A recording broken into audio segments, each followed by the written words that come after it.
Guys, welcome to my girlfriend episode 20 episode 19 तक की videos का लिंक आपको इस वीडियो के डिस्क्रिप्शन बॉक्स में मिल जाएगा। तो लास्ट वीडियो में हमने देखा था कि शोरो एक हॉट पॉट डिनर पार्टी रखती है जिसमें सिर्फ चीशन ही आता है। तो गाइस, वो दोनों डिनर कर ही रहे होते हैं कि तभी रेन स्टार्ट हो जाती है। तो शोरो कहती है खाने को बचाओ और दोनों बारिश से परेशान हो जाते हैं। तो शोरो फूड को गीला होने से बचाती है और ये सीन काफी मजेदार होता है। तो आगे चीशन अपने घर जाकर पॉलीशीट ले आता है और दोनों बारिश से बच जाते हैं। वेल, उनका फूड भी बच जाता है। तो चीशन बारिश में थोड़ा भीग जाता है और शोरो उसे टॉवल से पोंछती है और यहाँ इन दोनों के बीच एक रोमांटिक सा सीन देखने को मिलता है। वेल, इधर सासा हॉस्पिटल से जा रही होती है तो वो देखती है कि कितनी बारिश हो रही है। वेल, इधर चीशन एंटरटेनिंग माहौल बनाने के लिए गिटार बजाता है और सिंगिंग भी करता है। वेल, इधर मिंजू और चैनजेंग भी अपनी डेट से लौट रहे होते हैं और यहाँ इन दोनों के बीच भी एक क्यूट सा सीन देखने को मिलता है। और इधर बेचारी सासा परेशान होती है और बारिश बंद होने का वेट कर रही होती है। तो गाइज, इधर चीशन और शोरो भी अपने अपने रूम में आ जाते हैं और एंजॉय करते हैं। वेल, नेक्स्ट मॉर्निंग चीशन ऑफिस आता है और टांगलिया से कहता है मैं तुमसे कुछ कहना चाहता हूँ। अगर तुमने डिंग शोरो को कोई भी नुकसान पहुँचाया तो मैं तुम्हें कभी नहीं छोड़ूंगा और मैं तुम्हें ये लास्ट वार्निंग दे रहा हूँ। इधर शोरो कैफे आती है तो उसे चैनजा की कॉल आती है कि आज मैं तुमसे मीटिंग करना चाहता हूँ, मेरे पास तुम्हारे लिए एक गुड न्यूज है। वेल, इधर चीशन अपने एम्प्लॉइज को बताता है कि अब वो ये कंपनी छोड़ चुका है और अब तुम लोगों को ही अकेले काम संभालना होगा। तो उसके एम्प्लॉइज काफी दुखी होते हैं। तभी एक फ्लैशबैक दिखाया जाता है कि आज सुबह चीशन रिजाइन कर चुका है। इधर शोरो और चैनजेंग मीटिंग करते हैं तो चैनजा शोरो के लिए एक डील लाता है और बताता है मिस्टर माओ तुम्हें अपना प्रोजेक्ट दे रहे हैं, वो चाहते हैं कि तुम उनके लिए प्रेजेंटेशन तैयार करो। तो शोरो काफी हैप्पी होती है। आगे शोरो चीशन के घर आती है लेकिन वो घर पर नहीं होता है तो शोरो वापस चली जाती है।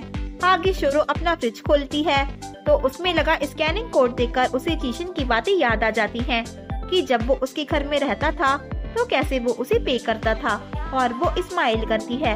वेल, शोरो कहती है आज मुझे एक नई डील मिली है और मैं ये गुड न्यूज सबसे पहले तुम्हारे साथ शेयर करना चाहती हूँ। आई डोंट नो व्हाई, लेकिन इस शहर में तुम और मैं अपने सपनों को पूरा करने के लिए मेहनत कर रहे हैं।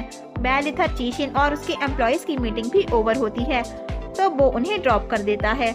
आगे चीशन अपने घर आ रहा होता है तो वो अपनी कंपनी में बिताए हुए मोमेंट्स को याद करता है कि कैसे उसने ये कंपनी ज्वाइन की थी और उसकी मुलाकात शोरो से हुई थी और उन दोनों ने एक साथ मिलकर काफी सारे यादगार मोमेंट्स बिताए हैं। वेल, नेक्स्ट मॉर्निंग शोरो अपने सपनों के फर्स्ट पड़ाव पर आ जाती है, यानी मिस्टर माओ की कंपनी। तो चैनजा उसे बताता है कि तुम्हारी डील की कीमत अनलिमिटेड होगी। तो शोरो अमीर बनने का सपना देखने लगती है तो चैनजा कहता है डील मिलने के बाद सपना देख लेना और ये सीन काफी फनी होता है। वेल, आगे मिस्टर माओ आते हैं और शोरो से कहते हैं 1 मिलियन युआन वाली डिजाइन आपकी ही थी ना, वो मैंने ही खरीदी है। तो शोरो को सुनकर काफी खुशी होती है और वो उन्हें थैंक्स कहती है। तो मिस्टर माओ कहते हैं कि जब तुमने वो डिजाइन जीती थी तो मुझे लगा मेरी नेक्स्ट डिजाइन भी तुम्हें ही करनी चाहिए और उनका प्रोजेक्ट होता है जिंकागो का पेड़। तो शोरो कहती है क्या जिंकागो का पेड़ आपका डिजाइन होगा?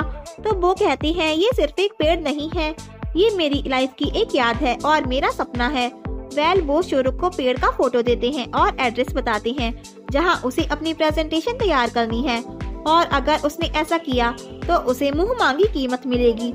तो शोरो फिर से रिच होने का सपना देखती है कि उसके पास भी खुद की कंपनी होगी और वो ओनर होगी। वेल, शोरो कहती है हम काम कब शुरू करेंगे?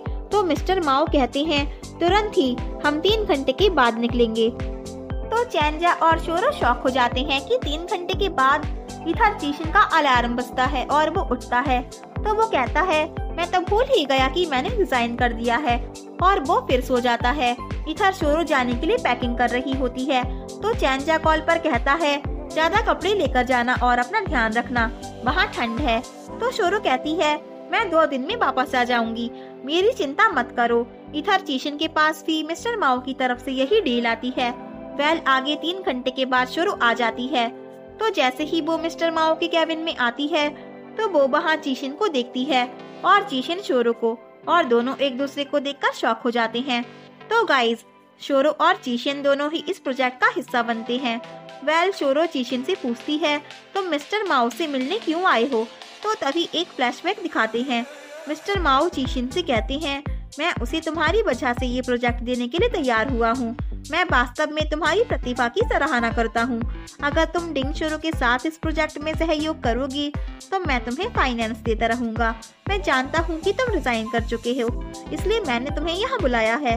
वेल चीशिन शोरो से कहता है सहयोग के लिए। इधर चीशिन के जाने के बाद टांगलिया चीशिन के एम्प्लॉइज पे अपना हुक्म चलाता है। तो उनके बॉस टांगलिया से कहते हैं चीशिन के जाने के बाद हमें फाइनेंस मिलना बंद ना हो, इसलिए टांगलिया अब तुम्हें ही देखना होगा। वेल गाइस, चीशिन के जाने के बाद उसके बॉस भी काफी दुखी होते हैं। वेल इधर शोरो को कार की राइड से काफी मजा आ रहा होता है, तो वो बाहर झांकती है तो चीशिन उसकी चोटी खींच लेता है और उसे अंदर करके कहता है ऐसे बाहर मत झांको, यू नो व्हाट, ये कितना डेंजरस होता है। वेल शोरो कहती है ये कार कितनी महंगी होगी ना, जब मैरिज हो जाऊंगी तो मेरे पास भी ऐसी कार होगी। तो चीशिन सोचता है ये फिर शुरू हो गई और उसे बेवकूफ कहता है। वेल चैनजा शोरो का हाल चाल लेने के लिए कॉल करता है तो वो कहती है तुम्हें मेरी टेंशन लेने की जरूरत नहीं है क्योंकि मेरे साथ अब एक सहायक है। चैनजा पूछता है कौन, तो वो कहती है चीशिन। तो चैनजा शॉक हो जाता है और पूछता है चीशिन वहाँ है? तो शोरो बताती है मिस्टर माओ लव वंडर प्रोग्राम के प्रोड्यूसर हैं और इसलिए चीशिन उनके काम संभाल रहा है। तो चैनजा कहता है ओके। वेल शोरो कहती है मैं वहाँ पहुँचने के बाद तुमसे बात करूंगी। तो चैनजा कहता है ओके।